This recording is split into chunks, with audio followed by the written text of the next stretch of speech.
Jalan-jalan sambil berburu, menangkap ikan ketangkap tuan crab. Buat kalian pendatang baru, jangan lupa like, comment, and subscribe. Hai, aku Taufik. Kali ini aku ada sedikit berbagi cerita dan berbagi pengalamanku tentang penelitianku terhadap konservasi tanah dan air yang kulakukan beberapa waktu lalu. Jadi buat teman-teman yang memiliki waktu luang, mungkin bisa sekedar melihat bagaimana penelitianku terhadap beberapa objek yang kuambil.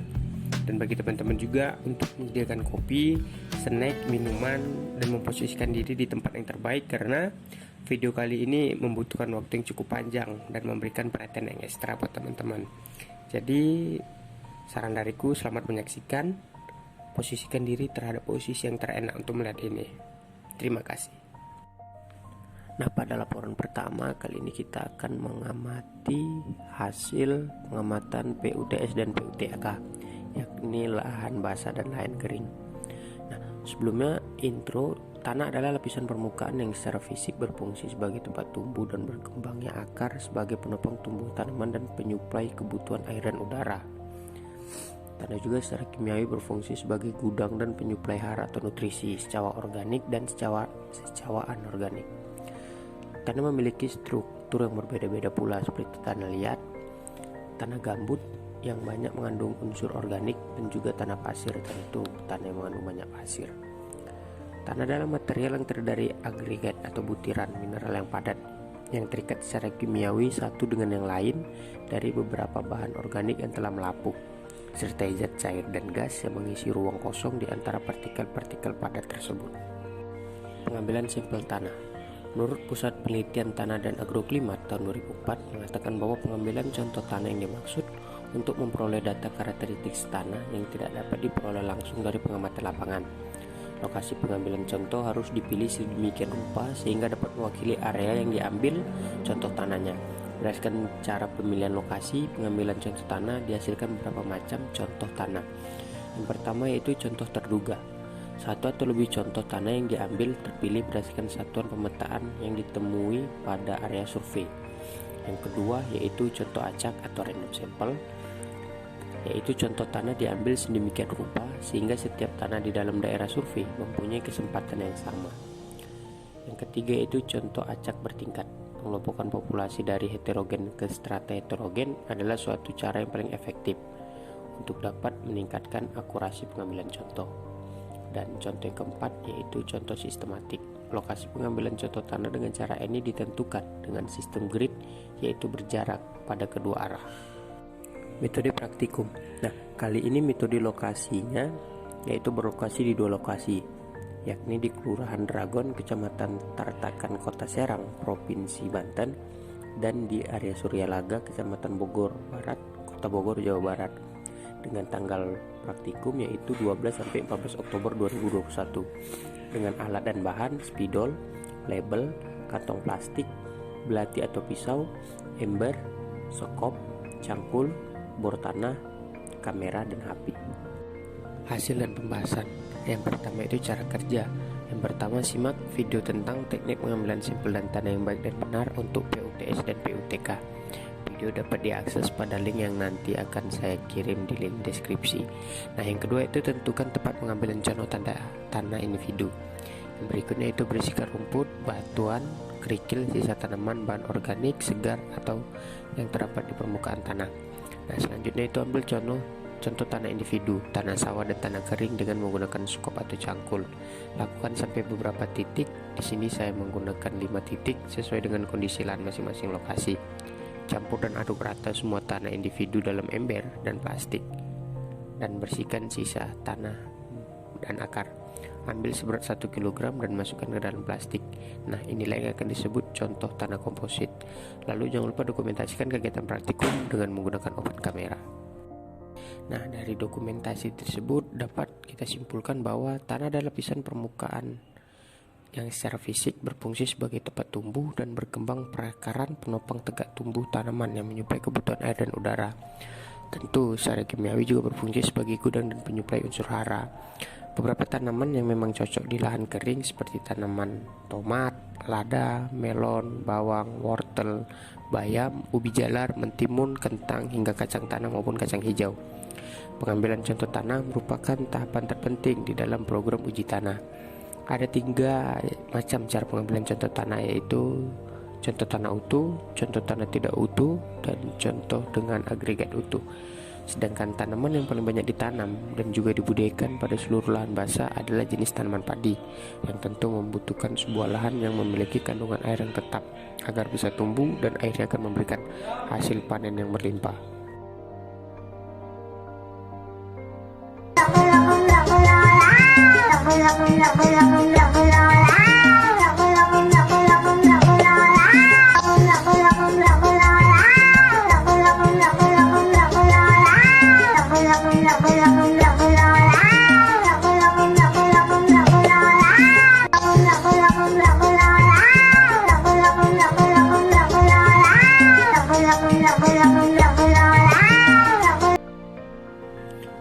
Selanjutnya itu pengamatan hasil erosi, merupakan pengamatan terhadap konservasi tanah dan air.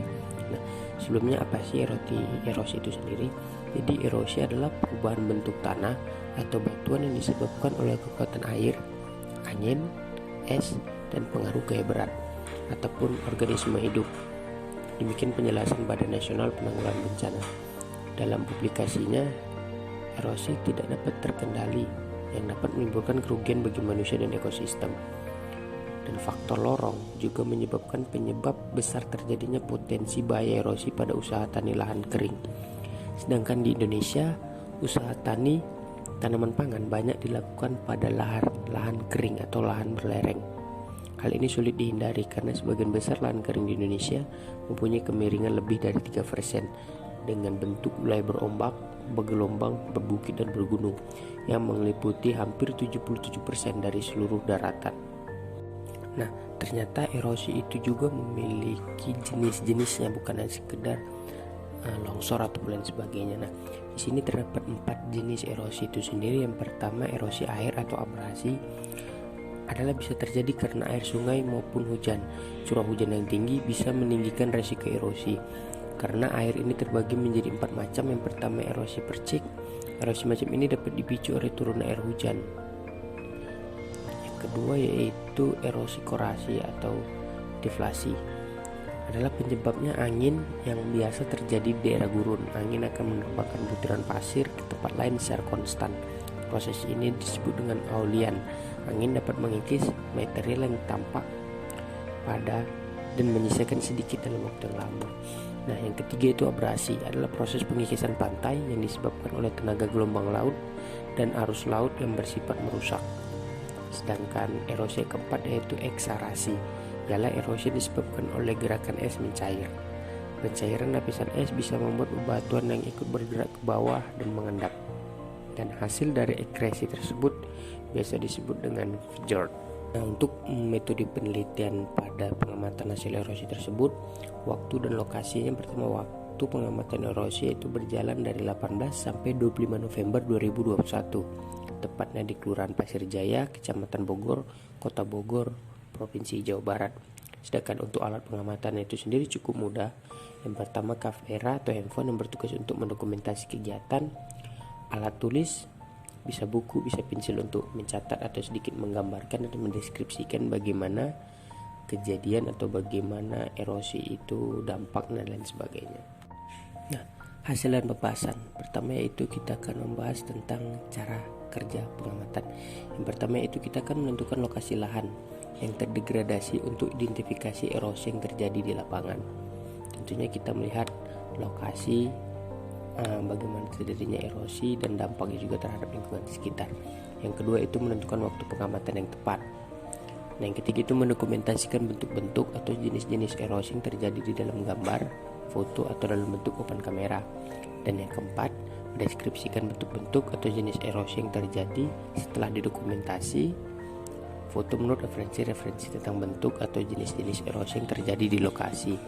Tapi tetap hati-hati dalam pelaksanaan di lapangan, karena sejatinya erosi bisa datang kapan saja. dan di mana saja. Jadi tetap hati-hati guys. Oke. Nah, selanjutnya itu dokumentasi kegiatan. Jadi di sini aku beri beberapa contoh dokumentasi selama kegiatan pengambilan erosi atau pengamatan erosi. Dari beberapa gambar di atas, aku bisa menarik sebuah deskriptif bahwa dari beberapa contoh gambar dapat kita lihat bahwa terjadi erosi di sekitaran galengan atau bawah sawah. Erosi yang terjadi pada lahan sawah sangat berpengaruh oleh kegiatan yang sedang dilaksanakan petani di lahan persawahan.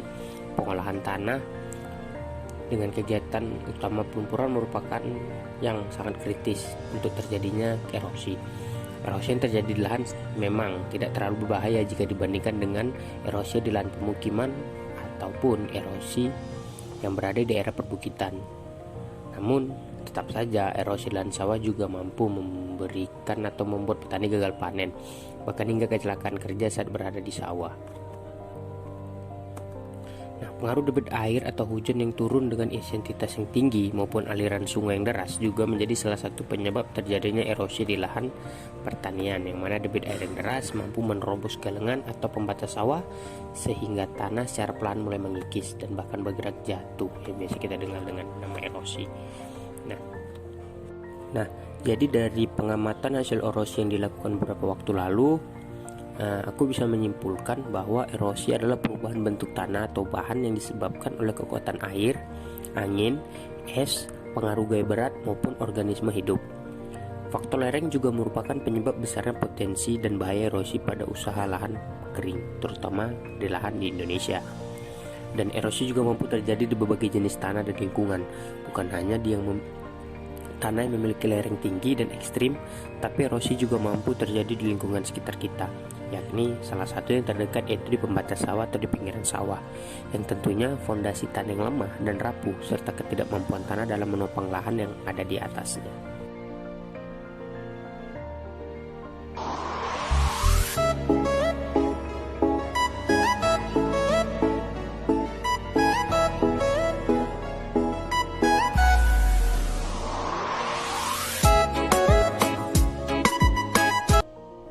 Selanjutnya itu kita sedang berada di topik 3 tentang penelitian konservasi tanah dan air, yakni konservasi secara vegetatif. Nah, jadi pada dasarnya konservasi tanah secara vegetatif adalah segala bentuk pemanfaatan tanaman ataupun sisa-sisa tanaman untuk mengurangi erosi. Tanaman ataupun sisa yang berfungsi sebagai pelindung terhadap daya pukul butiran air hujan maupun terhadap daya angkut air dalam aliran ataupun runoff, serta meningkatkan perserapan air ke dalam tanah. Jadi sebenarnya kanopi berfungsi sebagai menahan laju butiran air hujan dan mengurangi tenaga kinetik butiran air dalam pelepasan partikel tanah sehingga pukulan butiran air dapat dikurangi. Jenis-jenis konservasi tanah secara vegetatif. Dalam penerapannya, petani biasanya memodifikasi sendiri teknik-teknik tersebut sesuai dengan keinginan dan lingkungan agroekosistemnya, sehingga teknik konservasi ini akan terus berkembang di lapangan. Nah, jadi di sini ada terdapat beberapa jenis-jenis konservasi secara vegetatif, yaitu yang pertama perhutanan kembali. Secara umum dimaksud untuk mengembalikan dan memperbaiki kondisi ekologi dan hidrologi suatu wilayah dengan tanaman pepohonnya. Yang kedua itu wanatani atau agroforestry, merupakan bentuk usaha konservasi tanah atau sistem penggunaan lahan yang mengintegrasikan tanaman pangan, ponihan, atau tanaman komoditas lain.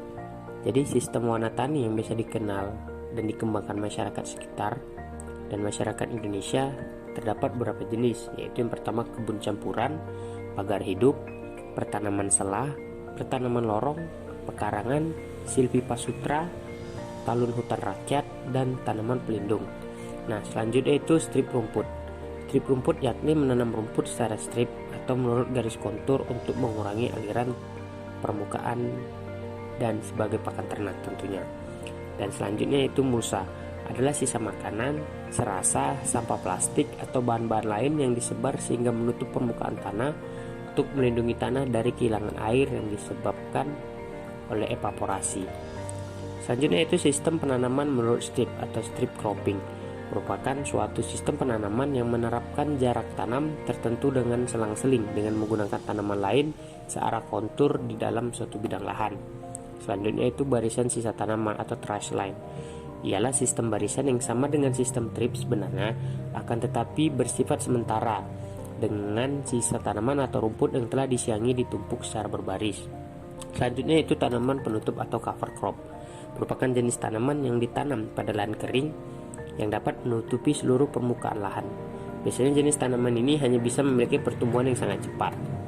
Dan selanjutnya itu penyiangan parsial, merupakan penyiangan rumput alami dengan tanaman penutup sehingga di sekitar tanaman pohon terbebas dari gulma. Dan yang terakhir yaitu penerapan pola tanam. Mungkin penerapan pola tanam juga sudah banyak dikenal oleh masyarakat dan teman-teman juga, yaitu sistem yang mengatur waktu dan jenis tanam sesuai dengan keadaan, yakni iklim, kesuburan tanah, luas lahan, tenaga, modal, serta pemasaran. Pola ini juga memiliki fungsi untuk meningkatkan intensitas penutupan tanah serta mengendalinya terjadinya erosi. Selanjutnya kita akan bahas mengenai mode praktikum. Yang pertama, waktu dan lokasi. Jadi waktu dan lokasi pelaksanaan penelitian konservasi secara vegetatif ini yaitu dimulai pada bulan Desember tahun 2021 yang bertepatan di Kelurahan Dragong, Kecamatan Tatekan, Kota Serang, Provinsi Banten. Dengan alat dan bahan yang cukup sederhana dan mungkin teman-teman juga bisa melaksanakannya di lapangan, yakni kamera atau handphone sebagai sarana atau sebagai alat untuk mendokumentasikan kegiatan, alat tulis, buku dan pena.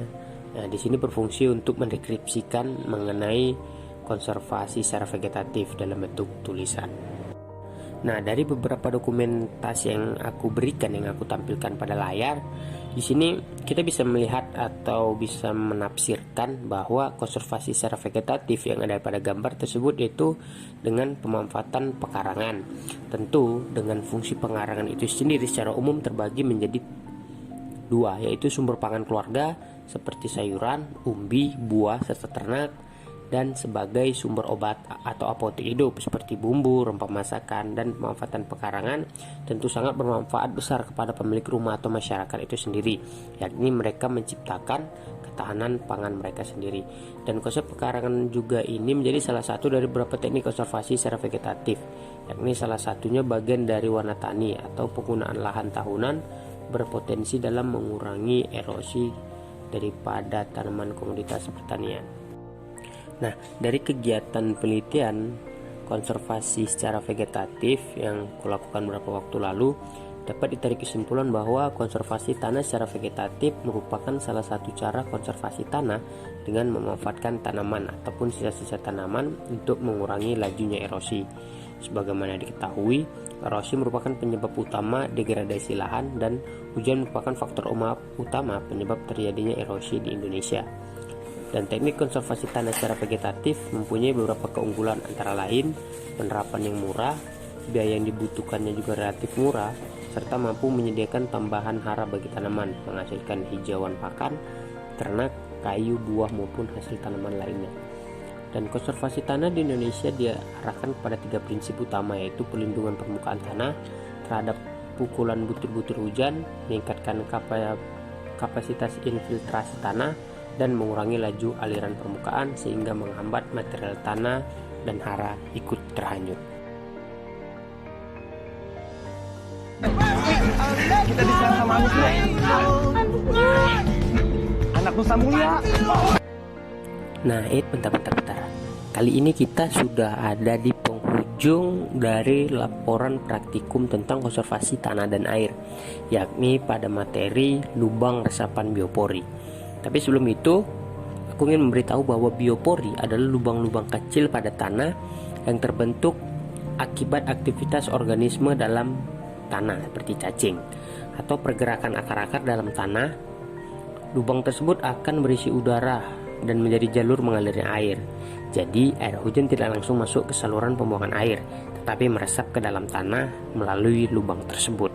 Dan pengertian ini menurut Gria dalam Widyasari 2008. Dan menurut Karunia Stuti 2014, terdapat 2 jenis biopori itu sendiri, yaitu biopori alam dan biopori buatan. Nah, biopori alam ini merupakan lubang-lubang kecil pada tanah yang terbentuk karena aktivitas organisme yang hidup. Jadi biopori alam ini memang sudah terbentuk dari sananya dengan bantuan organisme-organisme yang ada di tanah seperti lubang cacing, terus juga seperti rumah semut. Nah, selanjutnya itu biopori buatan atau lubang resapan yang berbentuk silindris dengan diameter 10-30 cm dengan kedalaman sekitar 100 cm atau tidak lebih kedalaman air muka tanah. Jadi biopori ini tentu dengan bantuan buatan manusia dengan beberapa tambahan pipa silinder yang dimasukkan ke dalam tanah. Dan lokasi pembuatan biopori ini tersendiri, ya ini praktikum pembuatan lubang resapan biopori dilakukan pada hari Rabu 24 November 2021 tepatnya di halaman Asrama Dewi Sri 2 Kampus Cibalagung Politeknik Pembangunan Pertanian Bogor. Jadi kegiatan pembuatan lubang biopori ini tentu berada di depan asramaku sendiri. Dan alat dan bahannya yang pertama alat dokumentasi, alat ukur, alat tulis, bor tanah, pisau, skop mini, botol bekas 1 liter yang digunakan sebagai silinder untuk yang dimasukkan ke dalam tanah yang sudah dilubangi minimal 5 buah, sampah organik dan air, yang mana nanti di dalam botol tersebut kita akan masukkan beberapa sampah organik dan air yang akan kita lihat bagaimana pembusukan serta bagaimana organisme-organisme akan bekerja terhadap sampah organik tersebut. Kita masuk kepada hasil dan pembahasan. Nah, kali ini hasil pembahasan yang pertama kali aku akan bahas ini mengenai proses dan mekanisme pembuatan lubang biopori tersebut. Yang pertama yaitu menentukan lokasi yang akan dijadikan tempat pembuatan lubang biopori resapan. Lokasi yang dipilih tentu yang tadi ku bilang halaman Dewi Sri 2 Kampus Cibalagung Perbangtan Bogor. Nah, yang kedua yaitu mempersiapkan sampah organik. Jadi fungsi dari sampah organik yang tadi ku bilang yakni sebagai media atau sebagai bahan yang akan dimasukkan ke dalam botol plastik yang akan kita lihat bagaimana penguraiannya terhadap organisme-organisme yang ada di sekitar. Yaitu selanjutnya itu pembuatan lubang menggunakan bor tanah. Jadi dalam pembuatan biopori ini tentu kita harus memerlukan bor tanah sebagai alat untuk mempermudah kita dalam mengebor kedalaman tanah sekitar 1 meter untuk kita masukkan botol yang sudah. Nah, dengan fungsi lubang tersebut yang akan kita gunakan untuk memasukkan botol yang sudah kita lubangi. Nah, selanjutnya itu memasukkan botol bekas dan juga sampah organik. Jadi kita akan memasukkan botol bekas tersebut, tapi sebelum kita memasukinya, kita juga memberikan ventilasi atau lubang-lubang terhadap botol tersebut supaya air dan organisme juga bisa meresap serta bisa mengurai sampah yang ada di dalamnya. Dan jangan lupa pula kita masukkan sampah organik sebagai media yang akan kita amati.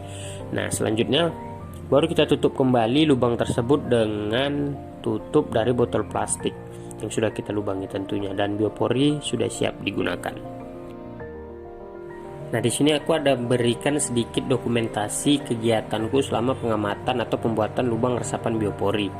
Tentu di sini kita ada lihat bagaimana lubang atau biopori itu sendiri dan beberapa tim atau kelompokku yang baru saja selesai melaksanakan atau membuat lubang resapan biopori. Dan tetap pada teman-teman dalam pembuatan lubang resapan tersebut harus juga berhati-hati karena juga memang alat yang kita gunakan beberapanya juga cukup tajam dan lumayan jika disalahgunakan.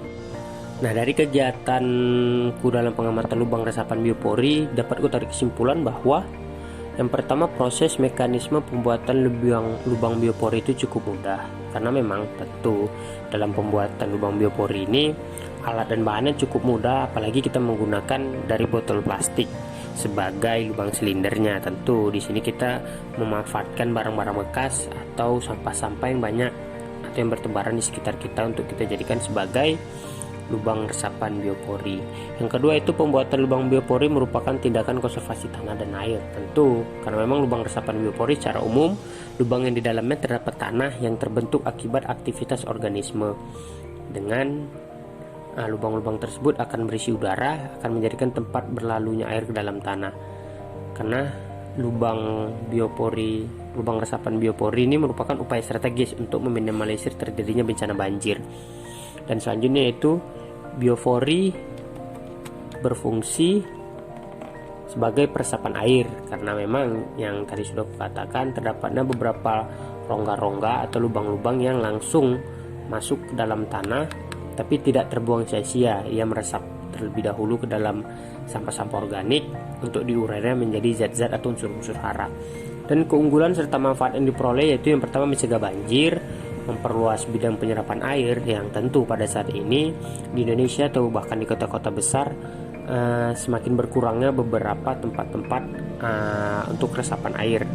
Yang kedua sebagai penanganan limbah organik, yang mana di dalamnya tentu kita memanfaatkan sampah organik sebagai media yang akan diamati. Terus dapat meningkatkan kesehatan tanah karena pada dasarnya lubang biopor itu memberikan unsur-unsur hara yang akan diolah atau yang akan disebarluaskan ke tanah sekitar, meningkatkan kesuburan tanah dan meningkatkan kawasan hijau. Jadi sebenarnya biopor ini sangat bermanfaat nih buat kita, buat sekitar kita dan buat lingkungan kita. Tentu dengan ketermanfaatan yang besar dan ketermanfaatan yang banyak ini pula, penerapan biopor ini bisa dilakukan atau bisa dimaksimalkan oleh beberapa teman-teman di rumah, baik itu di rumah, di kalangan keluarga terdekat, maupun di instansi-instansi pemerintah, sehingga penanganan limbah organik, terus kesehatan tanah, kesuburan tanah, bidang penyerapan air di Indonesia, terus di lingkungan kita, di daerah kantor dan lain sebagainya juga bisa lebih baik. Dan konservasi tanah dan air itu bukan hanya sekedar wejangan, bukan hanya sekedar judul, tapi tentu bisa kita lakukan dan bisa kita terapkan di lingkungan kita sekitar. Nah, dengan berakhirnya materi biopori tadi, maka berakhir pula tentang berbagi pengalamanku terhadap pengamatanku di bidang konservasi tanah dan air. Ucapkan terima kasih kepada rekan-rekan yang sudah mendukung, kepada rekan-rekan yang sudah membantu selama jalannya konservasi atau pengamatan, dan sekali lagi ucapkan terima kasih pada rekan-rekan atau kawan-kawan yang sudah melihat, yang sudah mendengarkan beberapa atau berbagi pengalamanku. Lebih dan kurangnya mohon maaf. Tentu wejangan, saran dan kalian juga sangat membangun nih terhadap channelku dan juga terhadap pembelajaranku. Ucapkan terima kasih atas perhatiannya, dan sampai jumpa di lain waktu dan kesempatan. Doakan kita semua dalam keadaan sehat dan kita bisa bertemu langsung tanpa ada gangguan sedikit pun, dan kita bisa berbagi pengalaman tentang indahnya kehidupan di masa depan. Cecah.